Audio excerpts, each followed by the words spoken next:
झारखंड में 2024 में किस पार्टी की सरकार बनेगी, इसको लेकर के चर्चा अभी से ही शुरू हो गई है।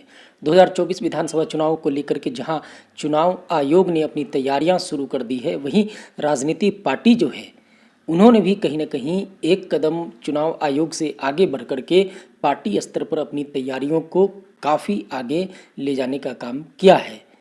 आप अगर देखेंगे वर्तमान दिनों में जिस तरीके से भारतीय जनता पार्टी ने शिवराज सिंह चौहान जो कि केंद्रीय मंत्री हैं उनको झारखंड का चुनाव प्रभारी बनाया है, हेमंत विश्व शर्मा असम का जो मुख्यमंत्री है उसको उप चुनाव प्रभारी बनाया है झारखंड का।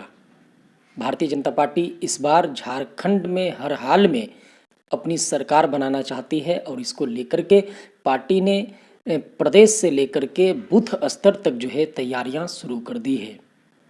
बूथ कमेटी से लेकर के प्रदेश तक का जो नेतृत्व है वो लगातार कार्यकर्ताओं के साथ में चिंतन मंथन करने में जुटा हुआ है कि किसी भी तरीके से हेमंत सोरेन से जो है सत्ता वापस लेनी है, भारतीय जनता पार्टी की 2024 में प्रदेश में सरकार बनानी है।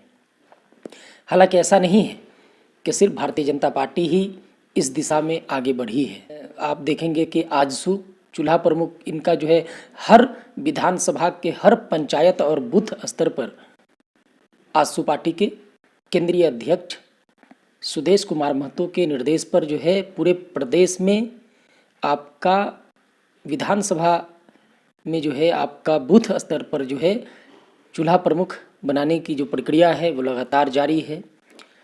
कई विधानसभा क्षेत्र में लगातार पार्टी सुप्रीमो सुदेश कुमार महतो ने चूल्हा प्रमुखों के साथ बैठक की है और 2024 का चुनाव कैसे जीतेंगे उसको लेकर के पार्टी कार्यकर्ताओं को चुनावी विजयी का मंत्र उन्होंने दिया है।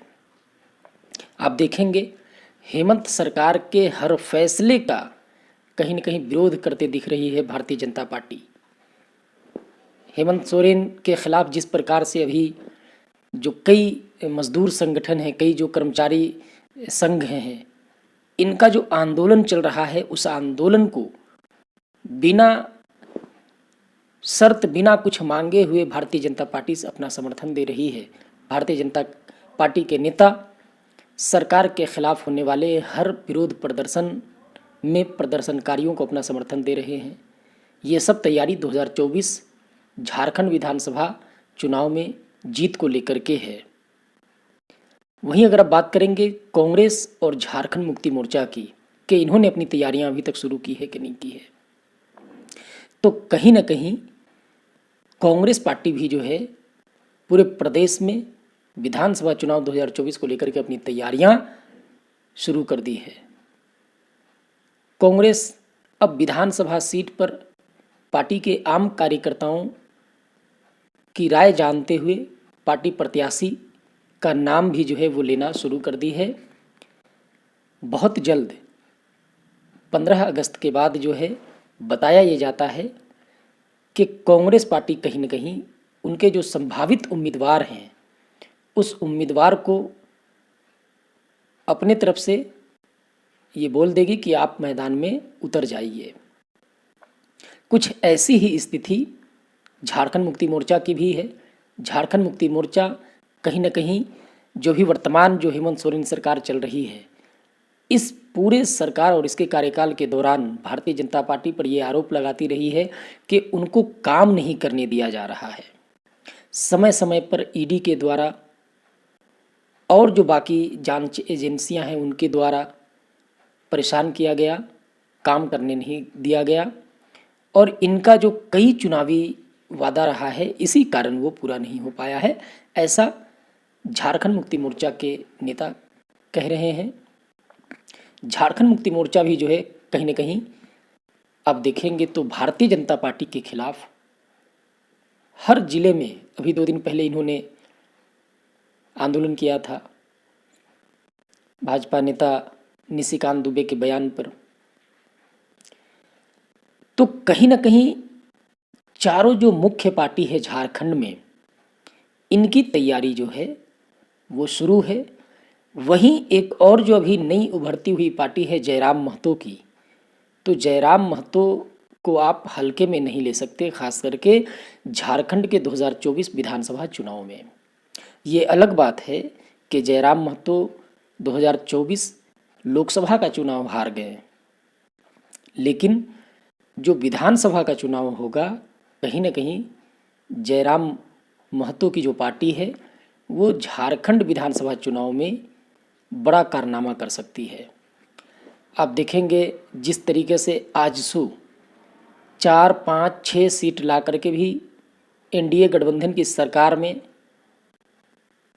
हिस्सेदार रही है, आने वाले समय में कुछ ऐसी ही स्थिति होने वाली है जयराम महतो की पार्टी की। अगर जयराम महतो 3 से 5 सीट भी ले आते हैं तो कहीं ना कहीं किंग मेकर बन सकते हैं। किसी भी प्रदेश में जो राष्ट्रीय पार्टियां हैं उनको जब अकेले बहुमत नहीं मिलती है तो वो एक एक जो निर्दलीय विधायक होते हैं उनको तरजीह देना शुरू कर देती है।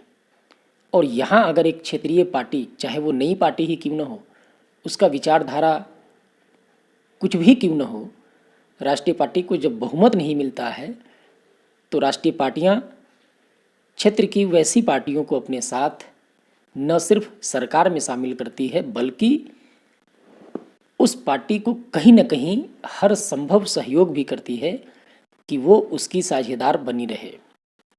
तो ऐसी ही स्थिति कहीं न कहीं होने वाली है झारखंड में जयराम महतो की पार्टी की। ये अलग बात है कि जयराम महतो की पार्टी ने, ये बिल्कुल नई पार्टी है। अब तक आप कहेंगे तो इस पार्टी का पंचायत में भी कोई विजयी प्रत्याशी नहीं है, कोई विजयी कैंडिडेट इसका नहीं है, लेकिन जयराम महतो की पार्टी कहीं न कहीं 2024 के विधानसभा चुनाव में बड़ा कारनामा कर सकती है।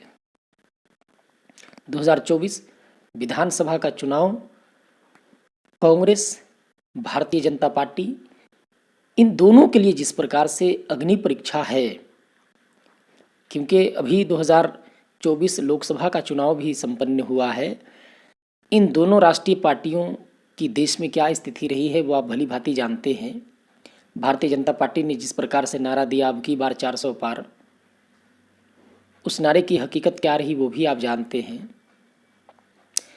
कांग्रेस ने जिस प्रकार से नारा दिया कि इस बार जो है इंडिया गठबंधन की हर हाल में सरकार बनेगी, राहुल गांधी सभा में कहते फिर रहे थे कि 4 जून के बाद जो है नरेंद्र मोदी इस देश के प्रधानमंत्री नहीं रहेंगे।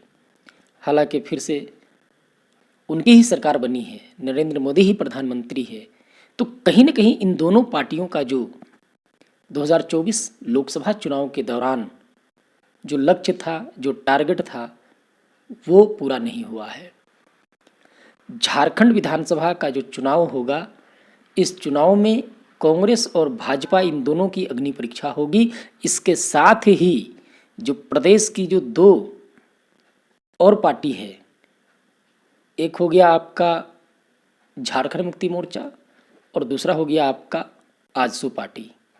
इन दोनों पार्टियों के लिए भी जो है ये चुनौती होगा कि वो 2024 के विधानसभा चुनाव में कैसा प्रदर्शन करती है, क्योंकि क्षेत्रीय पार्टी होने के कारण, आदिवासी बहुल राज्य होने के कारण कहीं न कहीं झारखंड मुक्ति मोर्चा और आजसू पार्टी जो है इस क्षेत्र में बेहतर करेगी, ऐसा उम्मीद राजनीतिक विश्लेषकों को है। लेकिन ये कितना सच साबित होता है ये तो चुनाव का परिणाम ही बताएगा। ऐसे में जयराम महतो जो कि अभी अभी राजनीति में आए हैं, इनका भी रोल कहीं ना कहीं अहम हो जाता है।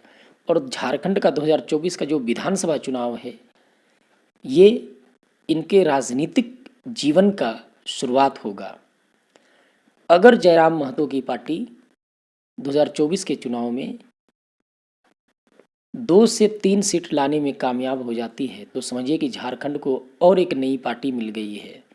और अगर इनका खाता भी नहीं खुलता है तो ये तय है कि कहीं ना कहीं जयराम महतो की पार्टी का राजनीतिक सफ़र जो है वो बहुत ज़्यादा लंबा जाएगा। ऐसी उम्मीद थोड़ा करना संभव नहीं होगा, क्योंकि मुद्दे बहुत हैं झारखंड में। बहुत मुद्दे हैं। किन मुद्दों को ये राजनीतिक पार्टियां मुद्दा बनाती हैं और जनता किन मुद्दों को मुद्दा मानती है, ये 2024 का चुनाव ही बताएगा। आज की इस वीडियो में इतने ही। हम मिलेंगे अगली वीडियो में, तब तक के लिए जोहार, जय हिंद, जय झारखंड।